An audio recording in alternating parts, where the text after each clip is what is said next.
Okay, now see here. 1, 2, 3, 4, 5, 6, 7, 8 and 9.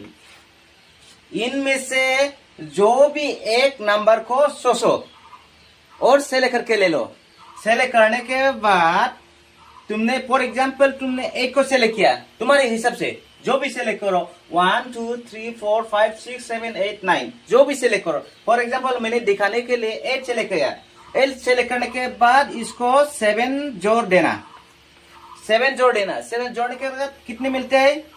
15 मिलते हैं। और 5 जोड़ देना। 5 जोड़ दो। 5 जोड़ने के बाद कितना हुआ? 20 होते।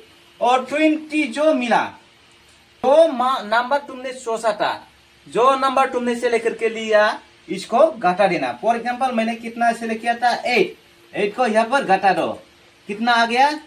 12 और 2 घटा देना। 2 घटाने के बाद कितना आते? 10 आते। और तुम्हारा आंसर 10 ही आएगा। 10 ही आएगा। 10 ही आएगा।